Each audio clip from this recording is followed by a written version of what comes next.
हमारे इस चैनल मैथिली गंगा को लाल बटन दबाकर सब्सक्राइब करें व घंटी के निशान का बटन दबाएं ताकि सभी नए वीडियो आप तक तुरंत पहुंचे बिल्कुल मुफ्त।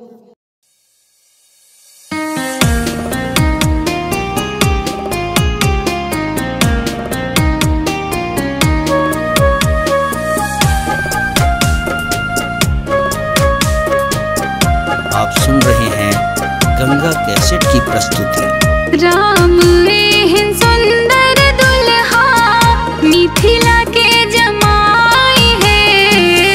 राम एहन सुंदर दुल्हा मिथिला के जमाई है। आए राजा दशरथ के धन धन भाग है। आए राजा दशरथ के धन धन भाग है। चलो चलो चलो सखी परिछू जमाई है। चलो चलो चलो सखी।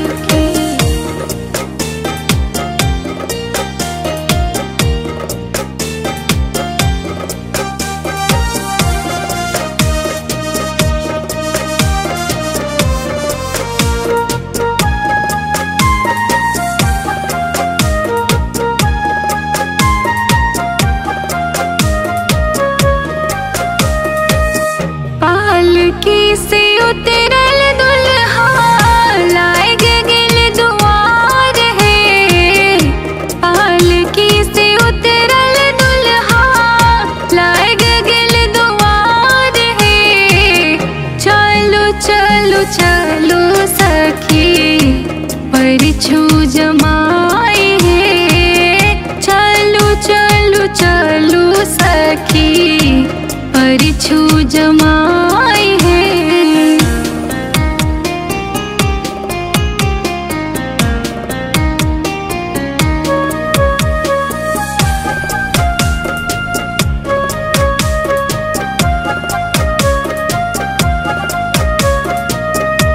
माथों में शोभन उनका फुदना के पाग है।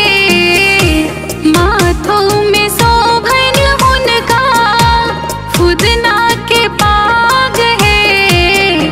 गला में शोभन उनका बेजंती के माल है।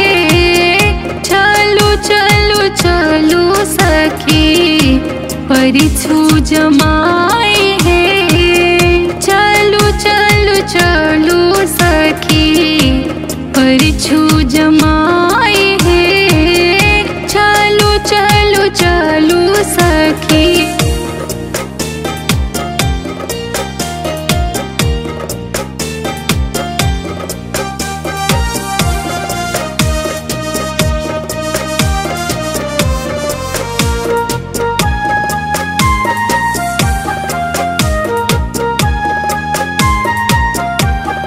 आप सुन रहे हैं गंगा कैसेट की प्रस्तुति।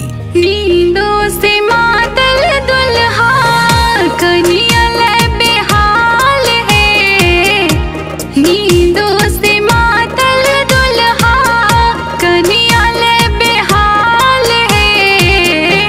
विघ्ना के रोचल हिनकर जोड़ी बेमिसाल है।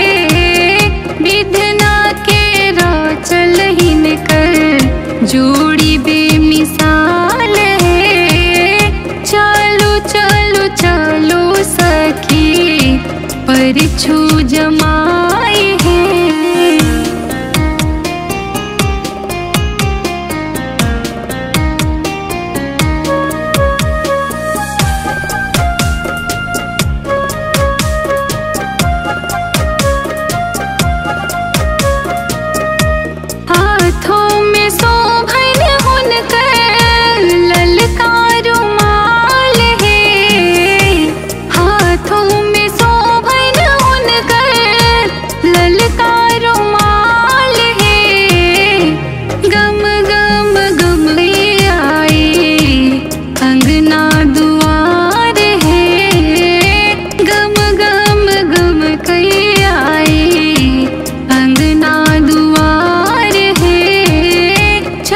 चलो चलो चलो सखी